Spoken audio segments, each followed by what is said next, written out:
A lot. And next week is the 75th anniversary of the founding of the State of Israel. And South Florida is well represented there. Local 10's Glenna Milberg joins us live from Jerusalem. Glenna. By a lot of people, not just me. Kelvin, Nicole, it is midnight here and it is the Sabbath, Shabbat at sundown. It is such a surreal time to be in Jerusalem and see so many people from South Florida visiting the sites, getting ready to celebrate this milestone, a milestone that many of them had a first hand in creating. Mashiach, Mashiach. A celebration before the celebration of Israel at 75. Thank you very much. Listen to the mayor of Jerusalem receive 2 keys from Miami and Dade County. Supported by your wonderful community.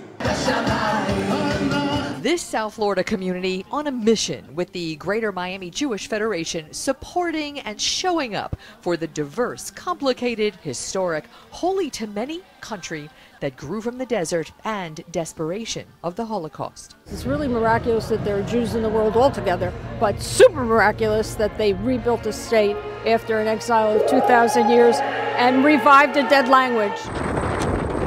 The signs of next week's celebration are everywhere. Yom Ha'atzmaut in Hebrew, Independence Day, 75 years against all odds. They served any army and they were Jewish. Odds bolstered by the South Florida diaspora. These plaques at Ammunition Hill, a living history site preserved by Jewish National Fund USA. It shows us about the sacrifice of our people, what they had to do in order to get that 2,000-year-old dream of coming home to Israel. Israel turned 75, dealing with an uptick in violence from Iran-backed extremists and internal political struggles. There's always going to be, unfortunately, some conflict going on in Israel. So we just deal with it. It's part of the everyday life. For South Florida celebrating in Israel this week, this is family and refuge. It's where, if everything goes wrong in the world, where Jews are supposed to be safe. Not that it's perfect, but you see this amazing people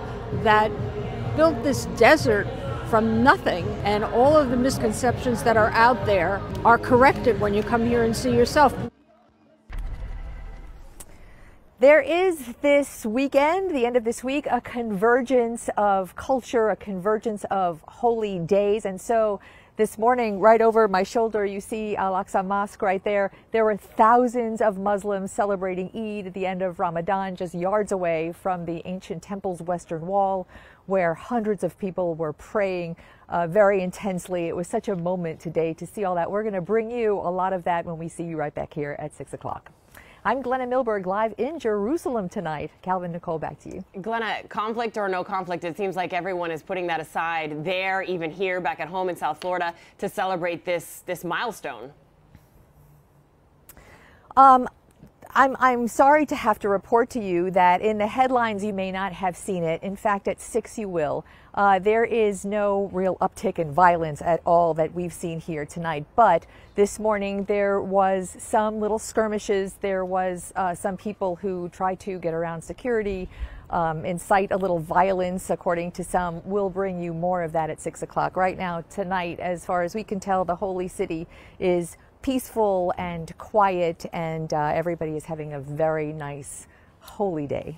You heard it from one of the people in your story there. Conflict is a part of life there in the Middle East. We'll check back in with you, Glenna, once again at the top of the hour. Thanks a lot. And